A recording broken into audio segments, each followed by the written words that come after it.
Bonjour. Donc avant de commencer ce cours, je vous demande de m'excuser pour le retard. Donc et encore une chose, c'est que vous pouvez me laisser des commentaires comme ce forme de questions ou point de vue de ces cours. Comme ça, je peux améliorer, avancer avec vous les cours comme vous voulez. Et ok, donc là on va faire la leçon numéro 13.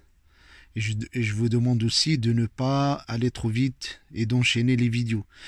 Si vous voyez cette vidéo que vous avez du mal à tout compris, donc vaut mieux d'aller vers les cours auparavant et de les suivre petit à petit. Donc, allez, on commence. Donc là, on a vu que la lettre, on a déjà vu, allez, la lettre A. Donc ça, c'est l'alif. Quand il n'y a rien, on dit que c'est alif. Donc quand il est accompagné d'un trait comme ça, ou bien le alif accompagné d'un signe comme ça, c'est A. A. Et quand il est accompagné de l'hamza, on a dit c'est A. Ok? Donc, parce que le cours d'aujourd'hui est très important. Donc ça c'est A, ça c'est A, accompagné avec le hamza et le fatha, on dit c'est A. Donc il y a des noms ou des verbes qui commencent par A. Si vous remarquez, vous prenez des livres arabes pour de temps en temps voir l'écriture arabe et tout ce que vous avez appris, comme ça, vous repérez les lettres que vous avez compris à partir de ces cours. Ok. Donc aujourd'hui, on va pas parler de cette lettre. On va parler de ces deux-là. Donc ces deux-là, on a dit c'est A, A. Mais comme le français, par exemple, un mot déterminé, c'est toujours, on utilise l'eau ou bien la, ou bien c'est en pluriel, c'est les. Par exemple, la maison, la maison. Donc ça veut dire, il est déterminé cette maison. On sait elle est où. D'après le sens du texte, on sait, on parle de telle maison.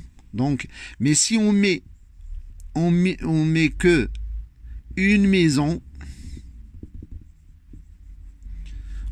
ça veut dire indéterminé, cette maison. Donc, le et la, ou bien les, donc c'est déterminant. Donc, en arabe aussi, ben c'est pareil. Il y a des mots qui commencent par le alif et l'am.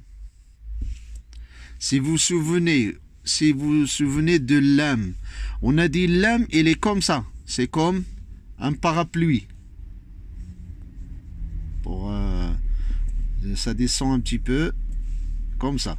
Mais au début, il est comme ça. C'est un angle droit. Au début, ça c'est à la fin. Ou bien au milieu, une attache. Il monte, il descend. Au milieu, c'est l'am. C'est la lettre, on a dit, la lettre L. La lettre L en français. Donc c'est l'am. On dit L, la. Donc on va voir. On va venir ici. Donc le mot qui est déterminé, il commence par le alif et l'am, parce que la forme de l'am, c'est il s'écrit comme s'il est au début. Pourquoi? Parce que l'alif, il ne s'attache pas avec la lettre d'après. Donc, par exemple,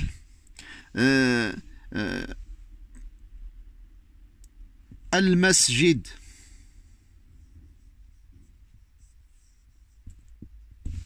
Al-masjid. Donc, al, a, l. Ça, c'est la mosquée. C'est là. Déterminé. Masjid, c'est mosquée. Le vocabulaire, c'est juste un exemple. On verra ça. Donc, mosquée, c'est masjid. Al-masjid, ça veut dire la mosquée. Donc, on sait, on parle de quelle mosquée. Donc, déterminé. Alif plus lam qui vient après, qui s'attache de cette forme, il y a deux façons pour voir le déterminant. Soit il est comme ça, soit il est, dans certains livres, c'est comme ça, un tiré, comme ça, fatha, en haut du alif. Donc, il est accompagné d'une fatha. Donc, A, on le prononce accompagné de ce symbole-là. A. Ça, c'est lam. Accompagné de sukun, c'est l. Donc, al aussi. Ok?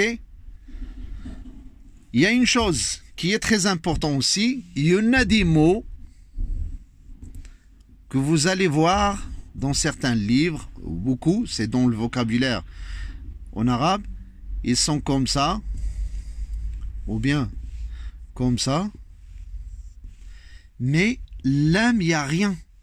Il n'y a rien. Pourquoi? Parce que ça, c'est la position de l'alif, positionné, première place, l'âme, deuxième place, ici, première place, l'âme, deuxième place, mais il y aura une troisième place, une troisième lettre qui arrive, qui va commencer le mot, qu'on va commencer le mot. Ça, c'est le déterminant. Et ça, il y aura un troisième mot, on a dit. Quand il y a il y a un troisième mot, il y a un troisième lettre, une troisième lettre. Quand il y a sukun, on dit al. Par exemple, al-bay. Exemple ici, allez. Avec des lettres que vous avez déjà. Al-bay. Al-baytu. Al-baytu. A. Ba. I. To. Al-baytu. La maison. Ça, c'est là. Ça n'a rien à voir avec féminin ou masculin. Parce que le français, c'est là. Féminin. Le, c'est masculin. Mais al, ça veut rien dire. Parce qu'en arabe, on verra dans un autre niveau, c'est comment savoir est-ce qu'il est masculin ou féminin. Mais al, ça peut être masculin ou féminin. C'est pareil. Al-baytu. Mais l'exemple de celui-là, on a dit que lorsqu'il n'y a rien ici, ça veut dire la troisième lettre qui se met en troisième position, il sera accompagné avec une shidda. Avec une shidda. Par exemple,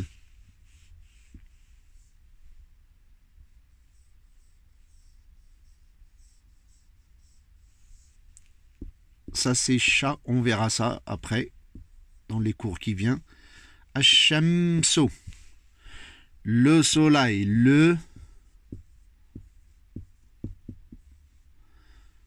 ok, donc A, il n'y a rien, on saute direct, parce qu'il n'y a rien sur l'âme, donc on ne le prononce pas. C'est très important ce cours. A, on se met tout de suite, parce qu'il n'y a rien. H, il y aura shidda, un appui. Ash-shamsu. A, direct, vous passez aux troisième place. Parce que l'âme, il n'y a pas sukun. Donc on ne le prononce pas. Mais s'il y a soukoun, on le prononce, mais il n'y aura pas shidda ici. S'il y aura soukoun, on n'aura pas shidda ici. Mais s'il n'y a rien ici, on saute direct vers la troisième position, la lettre qui se met en troisième position, mais il sera avec shidda. On appuie pour lire le mot. Allez, à la prochaine parce qu'il a pris beaucoup de temps cette vidéo. On va expliquer tout ça après dans le prochain cours. Merci.